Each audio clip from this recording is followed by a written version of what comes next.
TCG in general ata, talagang medyo may issue siyang hobby. Actually, okay na naman maging highly competitive. Alam mong maliligo ka.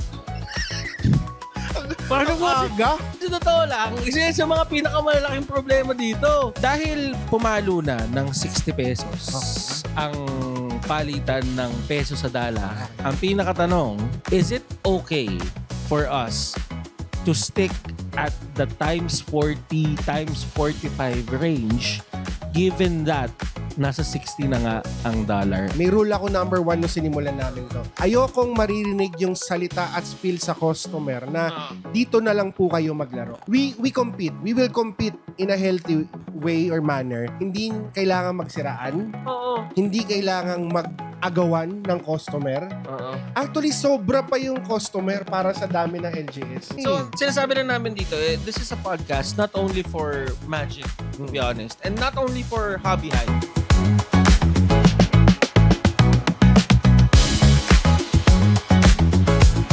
Yan. What's up? What's up? First episode natin. Into the Hype.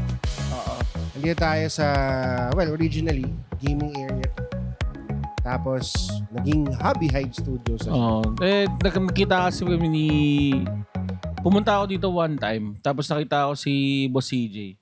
Buti na pansin ako ni Boss CJ. Kasi ano yan parang dumaan talaga ako dito, kumuha ng cards lang technically. Parang pick up lang. Parang pick up lang. Dapat pupunta rin kami ng mga kaibigan ko nung Saturday. Napansin ako ni Boss CJ. Sabi ni Boss CJ, grabe tong pogi nito Gumanon. Alam mo, yung... bawasan na... Nangyari talaga Hindi naman ako kumukontra. Wala. Ang tatanungin ko lang kung Biyernes ba yon, kung FNM ba ng Hobby Hive yun? Hindi, ano yun? Yun yung araw na nilipat niya yung Binder Day. Kasi Holy Week. Holy Week. So Wednesday yon. Wednesday yun. Wednesday. So legal yung lahat na nangyari. Oh. Okay. Actually, hindi na ako kontra doon. Feeling ko, mabilis talagang mapansin pag medyo... Pagpasok mo, iba yung liwanag Pag ganun yung aura. No? So tama, Holy Week nga yun. Holy Week yun. Parang naman sinabi mong merong gabay na... Hindi. Ako kasi naman, napansin kita. Sabi ko, sino to? Walang tigil. Punta dun, punta dito. Bili dun, bili dito. Galit na galit talaga. Parang naman sinasabi mo naman gastos ako ng gastos dito. Hindi naman. Ano naman, yung mga binibili, tag-50 lang naman. Marami, pero tag-50. 50 ba yung 50K. 50 ba yung Orkish Bowmaster? Di ba ata 50 pesos yun? Ikaw ata pumakyo ng Orkish Bowmaster, kaya wala na akong mabili dito. Pero yun na nga, napunta ako dito sa Hobby Hive just because of a simple transaction. Pero dapat pupunta rin kami ng friends ko after the event. Diba? After nung day na yon. Pero, alam mo yon, for some wild reason, nung in-offer ko kay CJ, sabi sa akin, interesado din daw kayo, Boss Migs. So sabi ko, bakit din na natin gawin? Interesado pala tayo lahat Exactly. Saka kami nga dito, sobrang dali naman natin kausap. Lalo na pag-podcast. Tapos, ang ganda pa ng intention kasi para sa community. So nung sinabi mo sa akin na, Migs, gusto ko mag-podcast. Tapos tinanong kita, ano gusto mong pag-usapan? Nung sinabi mo pa lang yung word na pop culture, tapos gusto mo about the MTG community and condition and status here in the Philippines, wala na akong palag doon. Talagang check. G agad ako doon. Actually, para sa akin, hindi rin naman kasi talaga yung yung idea lang ng MTG. Kasi ang daming pwede. May issue din naman sa One Piece. Actually, may issue din naman sa Pokemon. Sa Yu-Gi-Oh! Sa Yu-Gi-Oh! Ang dami din, di ba? Lahat naman meron, di ba? Kokeran nga, napaka-cute na game. Para madam ko, may issue pa sila sa katawan doon Actually, feeling ko, katawan. Ayoko muna pag-usapan yung issue na yun Pero TCG in general ata, talagang medyo may issue siyang hobby. Kasi medyo aside from it being competitive, no? Medyo ang taas din nung risk factor sa lahat. So parang medyo pressured yung mga tao. Medyo highly competitive din yung setup. Kaya siguro maraming mga issue. Actually, okay na naman maging highly competitive. Lalo kung maliligo ka. Paano mo? Ang aga? Hindi. Maaga masyado. Pero sa totoo lang, isa sa mga pinakamalaking problema dito. Actually, ako naman, yung ligo na yan matik yan. Feeling ko, pag ikaw pumasok ka sa isang hobby, say TCG, Tapos, syempre, highly competitive, nasistress ka. Okay. Di ba defense mechanism ng tao, pag may kalabang ka, naglalabas ka daw kasi ng nung parang panglaban mo.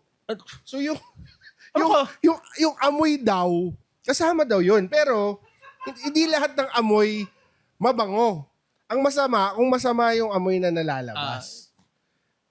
May term yun So, ibig sabihin, sinasabi mo sa akin na parang platypus pala ang mga train. Parang Hindi kasi di ba ang platypus, kapag kakainin na sila, Tama. maglalabas sila ng lason. Oo, tama. Parang auto-destruct. Parang warning. Enemy lock. Maglalabas ako ng aura. Di ba examples, Dragon Ball. Pwede. Anong unang ginagawa ni Goku pag nakita niyo yung kalaban? Di ba naglalabas ng aura? Ganun din yun. Ang sinasabi lang naman namin sa inyo is, wag yung kalimutan, alam ko madaming kailangan preparasyon. Alam mo yun, ayusin mo yung deck. Kaso kasi kaya mo sa checklist mo yun eh. Actually, kidding aside, hindi ko dapat kasama ka sa checklist. Pag ikaw pupunta sa LGS, siyempre unang-una, dapat dala mo yung mga gamit. Maliban sa gamit, medyo yung hygiene naman, di ba? Talagang dapat kasi hindi mo masabi, di ba? Kasi para sa akin madami kasing klaseng ligo eh. May ligong matino. Pero kasi pa nagmamadali ka, madalas yung ligong itik talaga. Alam mo yung ligong itik? Actually, hindi ko alam kung tatawagin ba nating ligo yung sa itik. Parang parang ganun lang yun. Wisik-wisik lang ata. Yung ligong itik. Di ba? Ito yung tubig. Tubig. May dyan. Ayan. Nakalipit dyan. Okay. Ganun ka lang. Okay na. Sausaw. Ganun ang ligong itik. Parang sausaw lang. Parang, malamig. Ayoko na. Pero yun na sinasabi namin sa inyo, alam nyo, kung hindi talaga kaya ligo, deodorant. Hugas kamay. Sorry. Hindi, kasi deodorant din talaga. Hindi kasi, ito Yeah. Kaya ayoko na din pinagde-deodorant yung mga tao kung hindi rin sila maliligo. Kasi ang trabaho ng deodorant, anti-perspirant siya. So meaning, para hindi magkaroon ng amoy, pinipigilan mo yun with the deodorant. Okay. Kaso kasi ang problema, kapag meron na, naghahalo kasi yun. Actually, yung asim tsaka hindi ka gumagawa ng buro, hindi avocado shake yung ginagawa mo eh. Kumbaga parang kumbaga sa sa Ilonggo pa, parang naging atsara. Ayan. So, ayun, kaya kung ako sa inyo, madami namang ways talaga to be hygienic kahit paano. Talagang wag yung kakalimutan. Lalo na ngayon, umiinit na ulit. Umiinit na ulit. So, ang daming tournaments na mangyayari sa Manila, not only Manila, but actually in the whole Philippines. Metro Manila, But, ayun ang sinasabi namin, dahil umiinit na, kasi nung mga nakaraang buwan, medyo kaya mo pang pagtaguan yung walang ligo mo Kasi medyo malamig yung hangin. Medyo malamig yung hangin. Okay, Kumbaga, pagka humahangin lang o natapat ka sa aircon, tsaka lang lumalabas. Okay. Pero somewhat ngayon, ang sinasabi lang namin sa inyo dito sa Beehive na welcome ang lahat dito. Lalo na. Oo, welcome ang lahat dito. Lalo na ang mga taong naliligo. So, checklist ligo. Ligo. Fresh clothes. Lalo na yung medyas. Kasi mula kung hindi nila kaya sa medyas, chinelasin na nila. Chinelasin tapos, nila. siguro toothbrush talaga, mahalaga, no? Toothbrush. Tapos yun, talaga yung kamay, no? Bago humawak ng baraha, hugas kamay, lalo na pag kumain. kasi naamoy mo na ata. Na-imagine mo na ata. Yung kasi yan, eto make sure nyo din na before kayo pumunta sa isang tournament, linisin nyo yung sleeves, linisin nyo yung deck box. Kasi, somewhat, mga pare, kapag nagpa-deck check at tinignan ng ibang tao yan deck mo, at bawat kumpas, merong libag yan, hindi rin maganda yon para sa'yo. Alam mo, hindi ko ini-expect talaga yan. Pero alam mo, agree ako. Yung deck check mahalaga yan. Pero dapat syempre mahalaga, no? Make sure natin na medyo maganda-ganda naman yung salamat kay Boss CJ. Salamat. Grabe yung bossing namin. Siya magbabayad lahat. Siya lahat magbabayad dyan. Nakabili sa kanya. Hindi niya alam.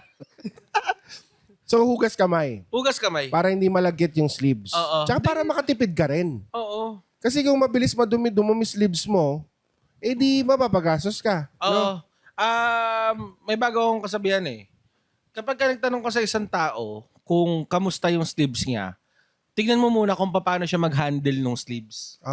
Kasi ako ay naniniwala sa kasabihan na walang cut, walang dragon shield, walang ultra pro na matibay sa kamay na malibag. Yun. Ala ko sa kamay na malagkit. Ayan, sa kamay na malibag. Promise, malagkit, malibag, kung ano man. Kailangan yung panatilihing malinis. Hindi ko alam kung bakit ito yung nagiging unang topic natin. Pero pakiramdam ko somewhat may sama na lang talaga ng loob dito si Pili ko naglabas ka na sama ng loob, no? Pero actually, that's very right. And I think magandang paalala yun. Not only for, hindi lang naman magic, no? But for the whole TCG community, for the whole pop culture, kahit mapa-cosplay ka, mapa-TCG ka, mapa-toys, pumunta kang toy convention. Siyempre maganda naman medyo fresh ka kasi ikot-ikot ka doon. Pag medyo sikip, di ba? Pag langhap mo, langhap, sarap. Di ba? Ganon. Diba? So, actually, mainit na topic yun. Pero isa pang mainit na topic. Ano yan? Sobrang saya ko bago ako dumating dito sa amin. Ano nangyari? Matinding balita. Mainit-init pa. 20 pesos. Rollback ng diesel at ng ibang gas, kerosene. Kagabi lang. Kaninang madaling araw, nag-rollback na. 20 pesos. Okay. So imagine, kung nagpagas ako ng 20 liters, that's 400 pesos. 400 pesos. Yung matitipid ko versus the other day na hindi pa siya bumababa. So 400 pesos, di ba? Oo. So ibig sabihin nun, yung 200 pesos mo, pwede mo isali dun sa Friday tournament. Bracket 3. Sa bracket 3, yung Battle at the Hive. Yung technically libre. Yes. Kasi technically libre, bakit? 200 pesos yung entrance natin doon. Pero good na store credit yun. So parang libre talaga. Kasi kahit anong gusto mong bilhin, goods yan. So ibig sabihin, pwede mong gamitin yung store credit, pwede mo siyang gamitin. Kahit saan. Food, cards, kahit saan. Booster pack, dagdagan mo na lang kung kahit meron kang kailangan. Or ipunin mo lang, iwan mo lang dyan. Exactly. Well, store credit lang. Pero actually, store credit natin, within the day dapat gamitin mo. Yun lang siya. Yun lang yung ano niya. Within the day dapat gamitin mo. So ibig sabihin, dagdagan mo ng 200, by booster pack ka na. Hindi lang yun. Sample cut. Magkano ba yung cut? Magkano lang naman yan. Diba? Sample booster pack. Dadagdag ka na lang magkano. Pero chicken dinner. May soda pop. Itong deck mo, Boss Mix, pwede ba ito 200? Ay, wag naman. Wag naman yan. Wag naman yan. Magkano ba ito, Boss CJ? Baka manood magkano yung buon to? Baka manood wag naman dito. Baka manood shoutout sa... 200. Shoutout. Wag. Ano to? Yung Gearbox, pinapromo natin yan last time. Kay Cut. Dito kasi ni-launch yung Gearbox XL ni QAT. Okay, shoutout QAT. Nga pala, ilan yung deck mo? 8. So baka naman daw, diba? Gearbox XL lang. So ni-launch dito yan, 999. 999. Pero, kasama na chicken dinner. So sulit nga. Sobrang sulit. Magkano na SRP niya ngayon? 1,350. 1,350. Kasi promo price yung nakaraan natin. Wala pang chicken dinner ngayon. Wala pang chicken dinner. So ako'y nananawagan, Kat, meron akong 8 deck, 289k followers po. Yun! Baka 289,000. Tapos 8 lang ang hinihingi. 8 lang. I-divide ko, parang panalo. Tapos parang pengi na rin ng dalawa, parang masakap din pang pag-giveaway dito eh. Oo, tama. Diba? Yung 8. Example, 8. 5 sa'yo. 2 giveaway. Hindi, kailangan ko yung 8. Walin ba ka? Walin din ka. Lahat. Actually, ang ganda. Ang ganda nga. Ngayon ko lang nakita. Tingnan mo yan. Mababa pa yung ano ko. Tingnan mo. Nahihiwalay mo yung dice niya. Ay, natatanggal mo yan dyan. Tapos kasha yung triple sleeve. Tapos sa harap, may kasama ng recess snap. Pag kinalat mo yung ganyan, para ka pang may playmat na maliit pag nag-aayos ka ng baraha mo. So, sobrang panalo talaga. Pwede ba natatanggal ba to? Matatanggal yan. Hindi na matatanggal, hanggang dyan lang. Parang may playmat ka lang na maliit talaga, basically. Ganda nga. Ganda niyan. So, Kat, 289k followers sa Facebook, 380,000 followers sa TikTok. Alam mo na.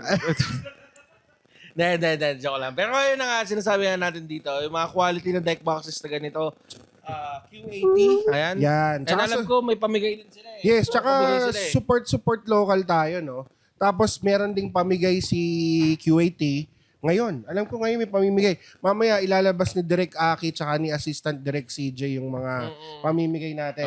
And not only that bago tayo mapunta kung san-san man, Ano yan? may mga gusto tayong pasalamatan. Baka mamaya, Sino? umpisa pa lang, mayari na tayo. Maraming salamat sa ating mahal na mga sponsors. Ayun. Patingin natin, ha? Ito yun, Isa-isayin diba? natin. Ito yun, di ba? Yan. Siyempre, nandito din ang MRJ series, The Great Dual Showdown 3.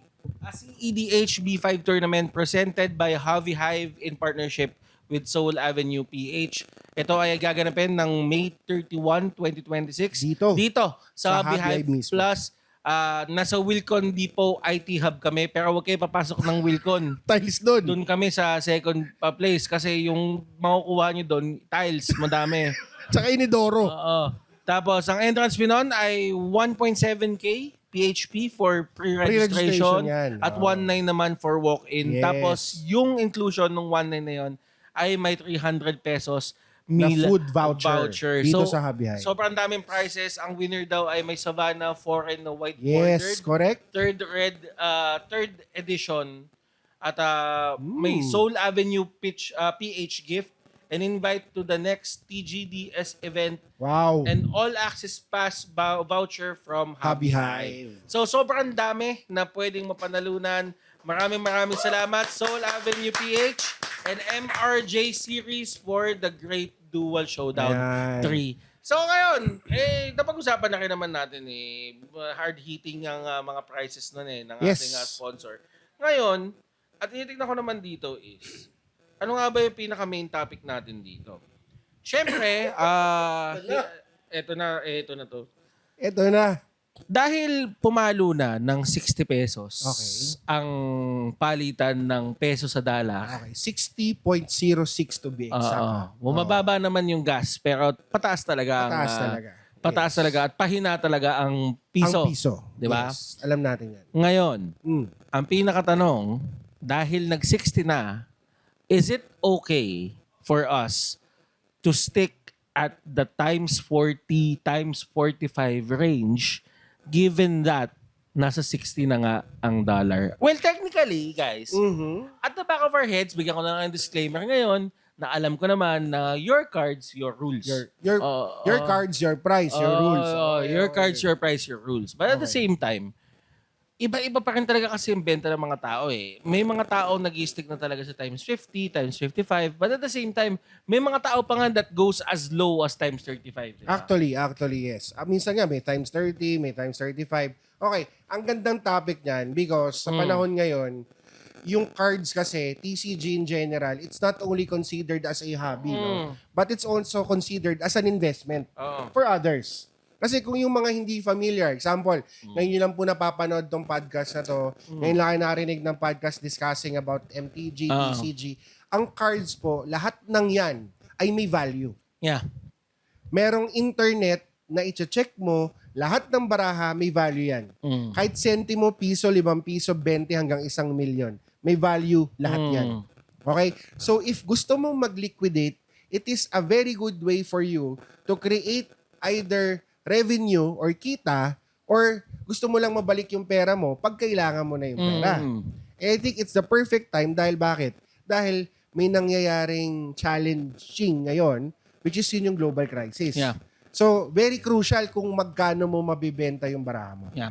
And at the same time din kasi, ang iniisip ko namang isang part dyan, if ever, kung sabihin natin, magkaroon tayo ng baseline na parang, it's not required na sundin mo yung baseline ngayon na you'll not stick to 40, 45. If you want to sell your cards that low, it's fine. Diba? Wala namang pipigil sa inyo. True. Pero ang sabi lang, titignan talaga namin dito is yung buong movement, kung paano mag-move, kung paano mag-move yung cards.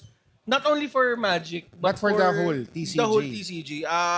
Kung magagalit yung mga Magic players sa atin, sabihin nila, bakit nyo naman gusto galawin? Unang-una, hindi lang kayo yung TCG sa mundo. Get over nyo na yan, mga manchel kayo. Kung yan ang tingin nyo, hindi lang kayo yung madami tayo nagmamagic sa Pilipinas, pero technically, hindi lang kayo yung TCG dito. Mga kung iniisip mo, na ino-open ka namin na dapat kasi times tama yan, times ayaw namin, times 40 gusto namin.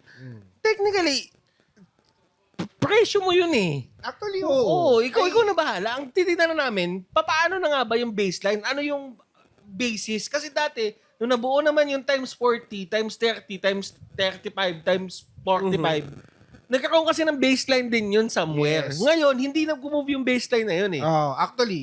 Actually, ako naman, siguro, as a shop, as an LGS owner, and as a collector and player as well, feeling ko, yung baraha pa rin is nakadictate kasi dyan yung presyo niya. Depende kung paano mo siya hahatiin or kakategorize. For example, merong staples.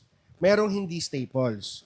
Minsan kasi, ang hirap naman talaga ibenta nung non-staples.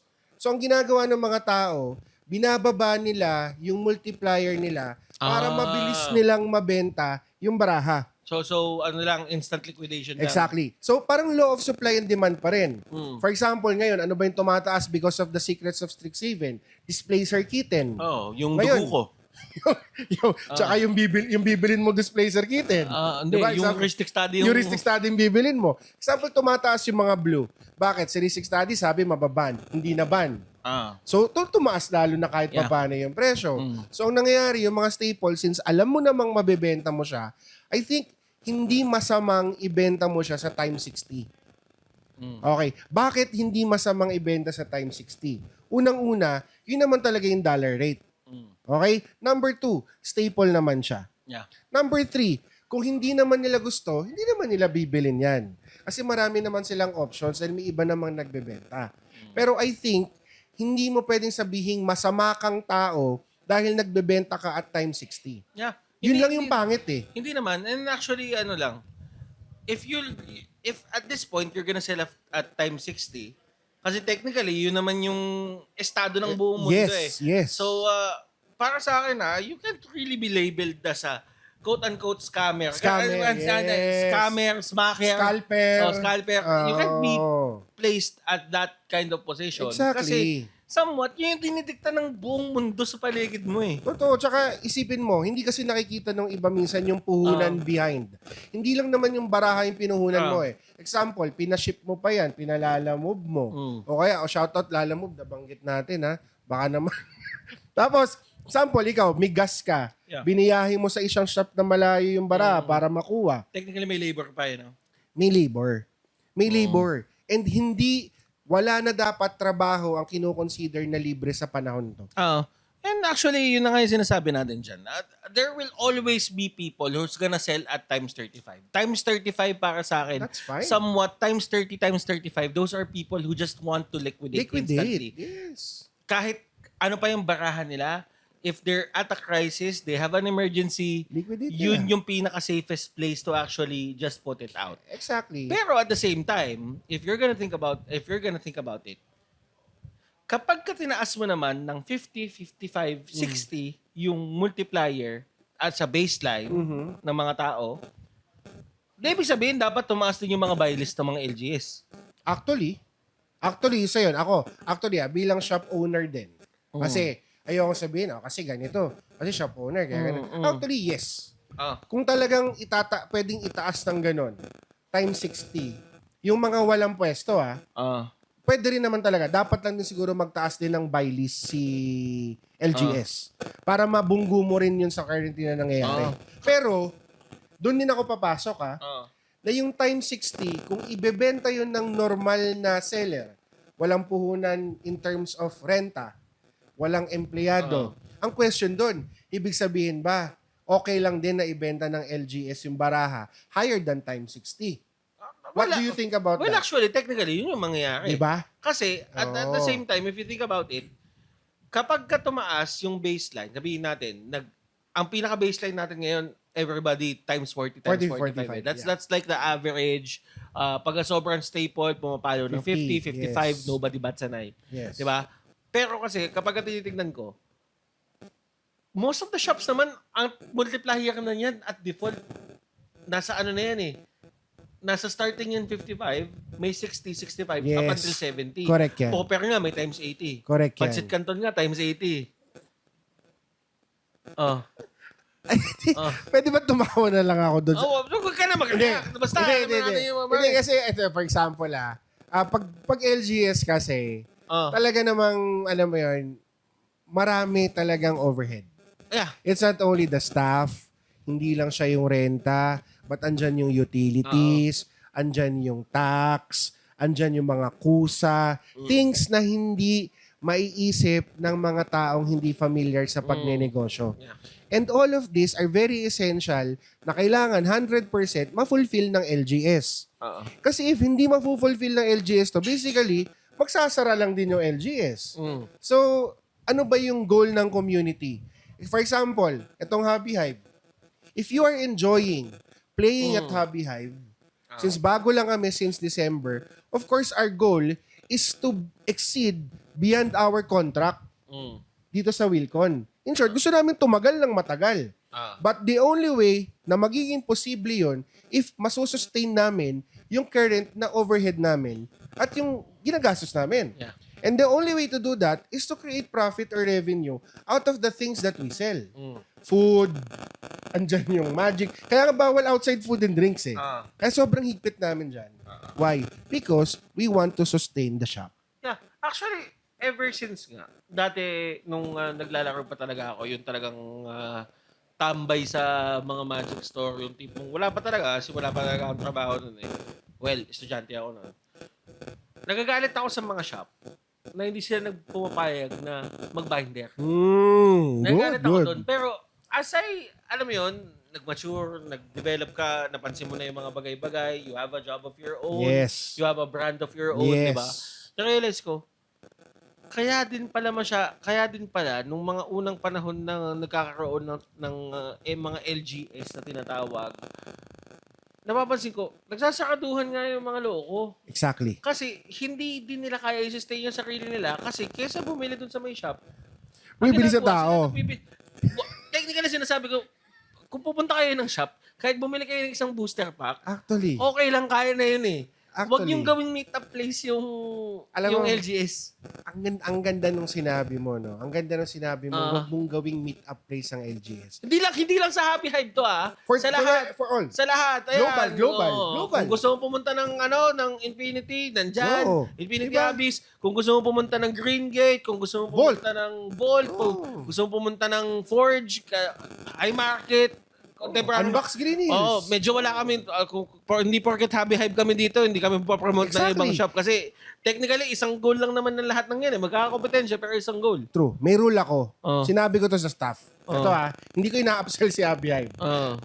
Ito honest to. Alam ng mga empleyado yan, pati mga customer na. May rule ako number 1 nung sinimulan namin to. Ayokong maririnig yung salita at spill sa customer na dito na lang po kayo maglaro. Never ko yun pinayagan or papayagan at pinagbawalan ko sabihin ng staff, sir, dito na lang kayo maglaro. No.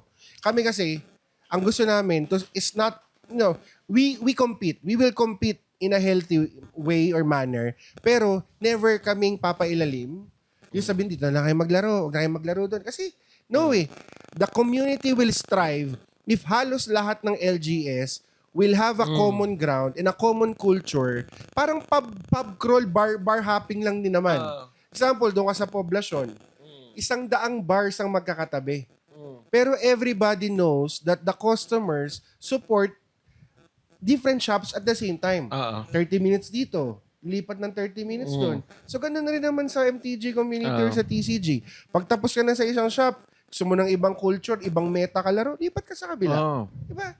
Parang Ang dami nga dito sa paligid na to. Black 101. Madami. So, sinasabi lang namin dito, this is a podcast not only for Magic, to be honest, and not only for Hobby Hive. If ever may gustong owner dito na magsalita dito, maglabas ng saloobin, Parang you're so welcome na pumunta dito na tumabi ka sa akin dito, tumabi ka kay Boss Mix doon, mag-usap kayo kung ano man yung business philosophies nyo tungkol sa Magic. It's fine. Yes. Kasi nga, ang sinasabi natin dito, once na nag-i-strive yung buong eksena, nag-i-strive din naman yung buong community. Exactly. Hindi kailangan magsiraan. Oo. Hindi kailangang agawan ng customer. Actually, sobra pa yung customer para sa dami ng LGS. Mas marami pa rin yung customer kaysa sa LGS. The only thing that we need to do is to maintain a common ground na meron tayo example, ano ba yung culture na gusto natin? Yung may etiketa yung mga players. Diba? Para kahit saan sila lumipat, dadali nila yung etiketa na yun. Parang dito sa Hobby Hive. Balik tayo sa binder. We don't allow binders for selling and bind trading during some days. But we made sure that there is a day dedicated, which is yung Friday night magic natin, na pwede silang magdala ng binders, mag-buy, sell, and trade. Bahala kayo. At kung gusto yung magreklamo about na hindi pwede magdala ng binder, sinet up yung binder day at the peak hours of the week. Exactly. Yun. Friday ang peak hours of the week. Kung may reklamo ka pa doon, by Friday, maglalaro ka, after work, pupunta ka dito. Kung sinasabi mo na, bakit hindi pwede magdala ng Saturday? Ba't hindi pwede magdala ng Sunday? Kingina mo. Ang tawag doon is you still try to support the shop. Hindi naman pwede na yung shop pupuntahan mo para makipag-meet up sa kaibigan mo, para makipag-meet up dun sa mga tropa mo na o yung mga kasi binentahan mo. Tama. Oo. Kasi ano eh. Gigil. Gigil na gigil. Oo. Hindi. Magagalit eh. Natutuwa ako kasi hindi ko na kailangan sabihin yung mga hindi ko dapat sabihin. Andiyan ka eh. Andiyan ka eh. Bakit? Kumbaga, sinabi niya na. Bahala ka. So actually, tama naman yun. Hindi naman nagbukas yung shop. Nagbukas ang negosyo para maging tambayan. Baka gawing meet-up place. Nagnegosyo kami, lahat ng LGS owners, because we want to create a livelihood. Not only for the owners, but pati sa mga empleyado. Yeah. Pag lumaki yung LGS, gumanda. Number 1, panalo ang community. Bakit? May mapaglalaruan ka. Number 2, suportahan nyo lalo, gaganda ang serbisyo. Kasi malamig yung aircon, napapalinis namin. Malinis yung banyo. Number 3, hindi tataas lahat ng presyo kasi hindi maghahabol ang LGS ng kita. So the only way to maintain yung LGS nyo is to support your LGS. Ganun naman yun. Yan yung mga bagay din kasi na kunyari sabihin natin, alam mo yun, yung mga seller talaga, yung mga walking binder talaga ng Pilipinas.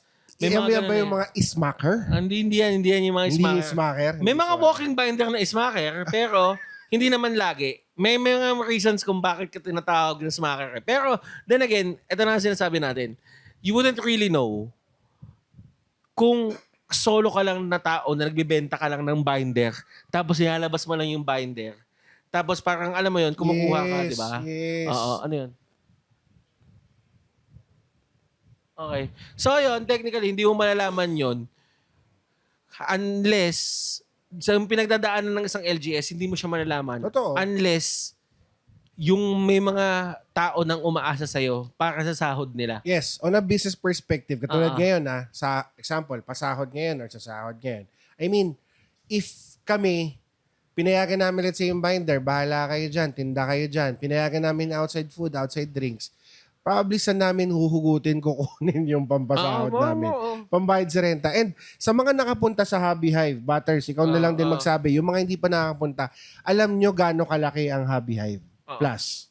Tsaka yung pwesto na ito, di ba? Pwesto na ito, premium yung hindi nakukuha ito premium yung pwesto kasi nga because of the location and libre parking. Libre parking sa baba. Kasi si Wilcon hanggang 6:30 lang. So basically, after ng 6:30, solo na ng Hobby Hive customers lahat ng parking. So, libre yun sa customers, pero Butters, alam mo bang binabayaran namin yun? To give that benefit to our customers. Sa kanila, libre. Pero on the business side of things, merong bayad yun. But we give that privilege and the comfort para sa mga customers natin. Those are the things you wouldn't really know. Unless mayroon kang sarili mong shop. But at the same time, napag-usapan natin kanina eh. Smaker. Okay. Smaker. Nasabi na eh. Ngayon, Boss Migs, napaka common na ginagamit yung word na smacker sa Philippine MTG Community. I Yes, don't know yes, if it's yes. still a term used in Yu-Gi-Oh, One Piece, or in Pokemon. I don't know if that's still a thing for Feeling you guys. ko, hindi. Pero kasi yung mga luma ng yung mga medyo yung mga Oo. fossil ng Magic, oh. medyo smacker talaga ang Yung tawag mga, sa kumbaga, mga matindi. ang tawag na iba dyan, mga artifacts na yung mga seller na yan. Mga legendary artifacts. Oo, pero ang tanong dito, ang gusto ko itakil, ano ang criteria sa pagiging isang cold-blooded young stana na smaka? Stan na smaka. Hindi. Young stana smaka. Hindi pala kayo pwede maging young Hindi pwede stana. young stana kasi classic na nga, Kasi legendary. mga smaka na talagang kilala ko na pasok sa criteria natin. Matagal pa sa Black Lotus Oo. pinanganak yung mga Oo, hindi pa patay, may fossil na eh. Ganun katindi. Ano nga ba ang criteria? criteria. Ako siguro, number 1 na criteria, daig mo pa yung EDSA carousel sa pag-ikot. Kasi yung mga smacker talaga, nakilala kong legendary smacker since Glorieta days ko. Oo. Kasi dyan ako natambay dati. Oo. Ang early MTG ko, sa Glorieta talaga ako natambay. Okay. So, walang, ano yan, may schedule sila. Pula Trinoma, SM North, bababayan ng Cubao, pupuntang Green Hills, hanggang masuyod nila lahat, hanggang Maynila, hanggang sa TAF. Ganun ang smacker. So, daig pa nila ang EDSA carousel kung umikot. Parang alam mo yung mga RPG na laro? Yung mga umiikot ng mga NPC. Tapos, kahit saan mo nasasalubong, hello, my friend. You wanna buy something? Anday, parang si yung sa Pokemon.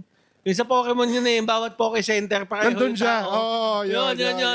Kapag naglaruan ng Pokemon, tapos Si Nurse Joy. Si Nurse Joy. yun. Kahit saan ka pumunta, kahit Andun sa siya. Kanto region, kahit sa Hoenn region, basta magpumunta ka ng Andun siya. Pokemon, Andun siya. ng hospital ng Pokemon, makikita mo si Nurse Joy doon. Ganun ka ditindi ang mga scammer. Yun yung ano sa'yo. Pangalawa. Pingin ako nito, pingin ako nito. Sige. Yan yung ano natin, bacon basket natin. Ah. Parang bacon chicharon. Diba? Panalo.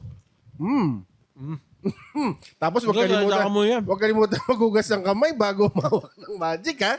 Medyo malapot-lapot yan. Okay, number 2 na criteria. Sample, may event, no? Sample event. Sample, yung dati, yung Gold Rush. Sample. Pag mas marami pang ikaw yung inaantay kesa dun sa special guest ng event, smacker ka. Kasi ganun yung smacker eh. Pag dumating yung smacker, dagsaan lahat ng customer talaga sa kanila. Mas marami pang bumibili sa kanila. Mas marami pang pupunta sa kanila kesa dun sa special guest nung isang event. Pansinin mo yan. Tumambay yan sa Burger King. Tumambay yan sa McDo. Kasi di pa papasukin sa events yan eh.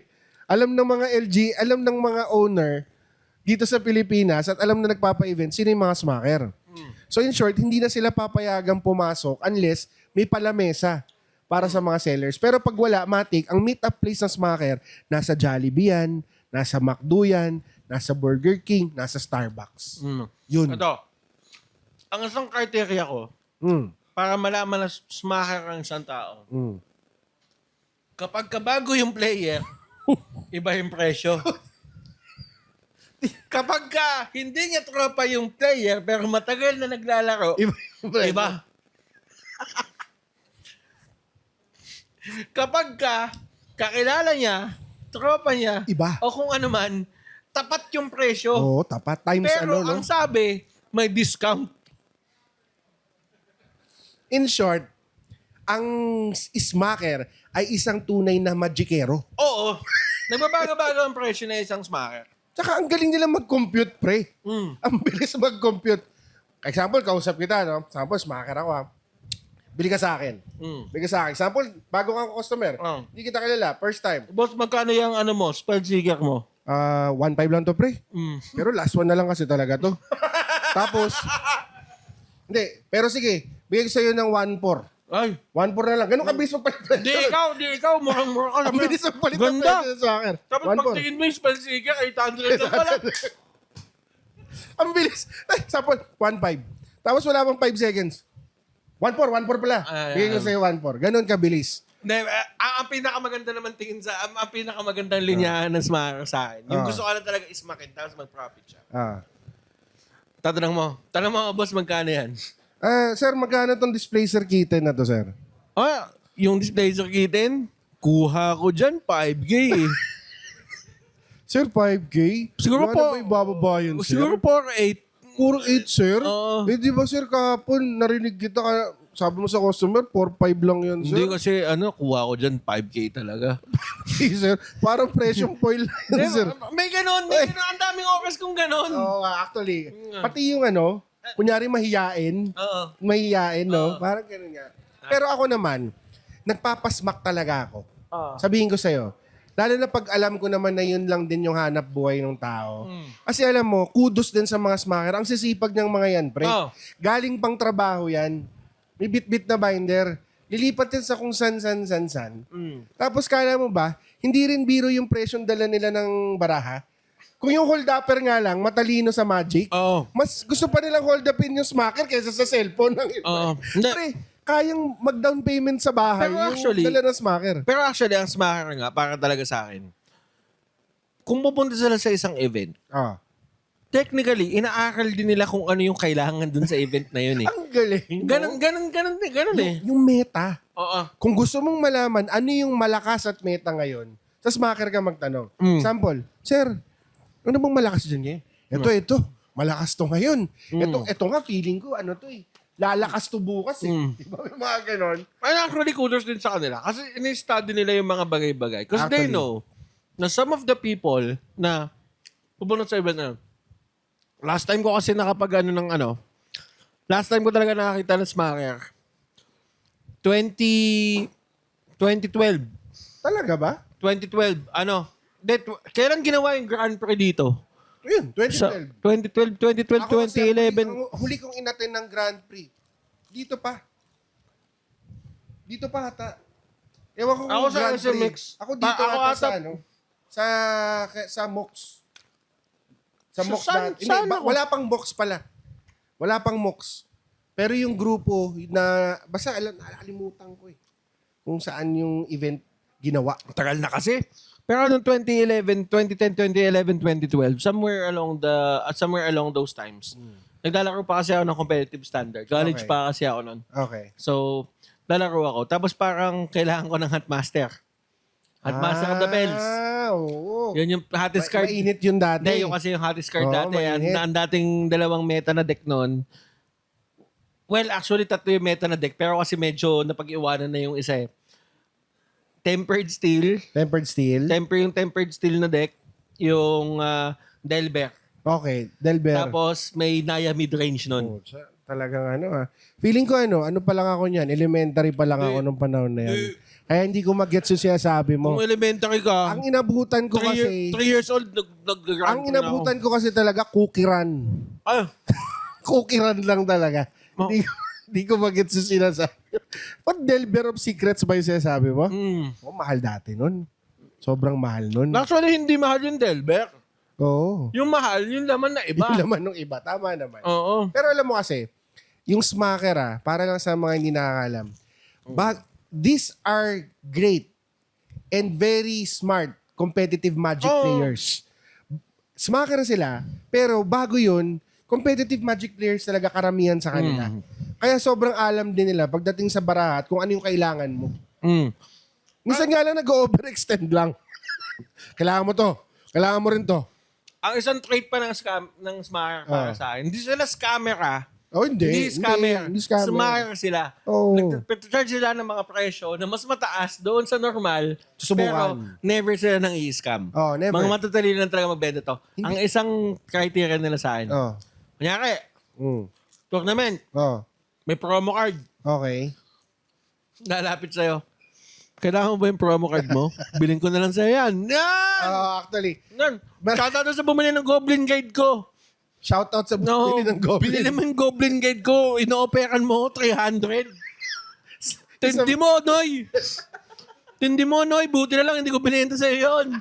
Actually, pero kasi nga, tulad nga na sinasabi, example, nanalo ka sa tournament, no? tapos nagbukas ka ng packs mo. Yung nakuha mo, hindi mo naman gagamitin. Kung gusto mo talaga mag-liquidate ng mabilis, lapit mo sa smacker. Talagang bibilin naman talaga nila yan. So, wag ka lang mag-expect na medyo mataas-taas yung multiplier. Pero kung liquidation lang, kaya-kaya nilang gawin yan. Alam mo ginagawa ko? Oh. Nagboss ako ng packs. Tapos, yung nakuha ko, hit.